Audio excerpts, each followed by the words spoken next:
Hello everyone and welcome to the first official Sports Stat Media 2020 NFL Draft.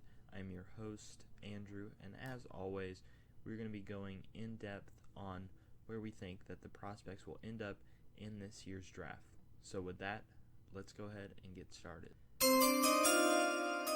With the first pick in the 2020 NFL Draft, the Cincinnati Bengals select Joe Burrow, quarterback, LSU.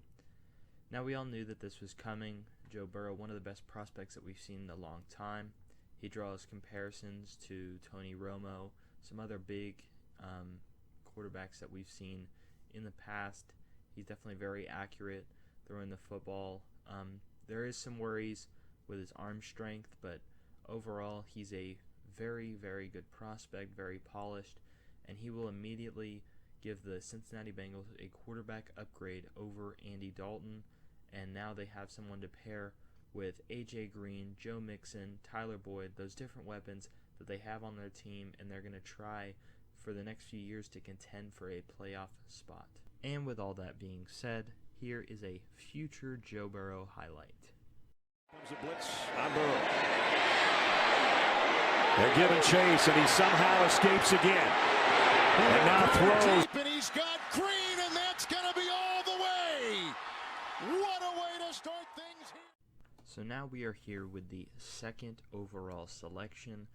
Now, this has been a spot that has been rumored that the Redskins, who own the second overall pick, might trade out of because they could move down, get some extra picks, and probably get as good of a prospect, but I don't think that there's a better prospect in the draft than this guy. So with the second overall selection in the 2020 NFL Draft, the Washington Redskins select Chase Young, edge rusher, Ohio State. Now obviously Chase Young, who went to Ohio State, has had a good track record of producing great edge rushers. We've seen both the Bosa brothers, Joey and Nick, who have come out of there, and they've really succeeded well in the NFL. But Chase Young set the single-season sack record at Ohio State with 16.5. That's a lot of sacks, especially in a good conference with competitors such as Wisconsin and Michigan, who you had to go against well-producing O-lines with top prospects such as Cesar Ruiz and Tyler Biadasz. And so he really produced well in a situation that is going to mirror what it is in the NFL, and he succeeded well. So I think he's one, if not the best prospect in this entire draft, including Joe Burrow. Now we are here with the third overall selection, and we have a trade. The Los Angeles Chargers, not the Miami Dolphins, trade up to the third overall pick from the Detroit Lions. So with the third overall selection in the 2020 NFL Draft, the Los Angeles Chargers select Tua Tagovailoa, quarterback out of Alabama. Now, there's a lot of debate whether Tua is still a top quarterback prospect in this class. A lot of people has him ranked as the quarterback number 4 behind Jordan Love, Justin Herbert, and obviously Joe Burrow. But I still think Tua is a top prospect, and I think a team that has a good situation and that is kind of rebuilding themselves as a good blocking team, like the Los Angeles Chargers, who signed some quality signings such as Brian Bulaga and traded for Try Turner, those offensive line additions. They're going to try to get a quarterback of the future who is going to be able to succeed for them. Tua, obviously one of the best. He draws comparisons to Drew Brees. Very accurate with the football. A little worrisome about the size and the injury history, but overall he's a very good prospect and should turn out to be one of the best in 10 years to come. Now with the fourth overall selection, the New York Giants could do a lot of different things here. We know Dave Gettleman, he likes to really throw people off, do a lot of weird things in the draft, but I have one thing that I really think that he is going to do here. So with the fourth overall selection in the 2020 NFL Draft, the New York Giants select Jedrick Willis Jr., offensive tackle out of Alabama. Jedrick is obviously a very good prospect. He can play both left tackle and right tackle on the line. Dave Gettleman likes to get those big guys in the trenches. I was tempted to go with Mekhi Becton here because he obviously was the biggest and showed out very well at the Combine.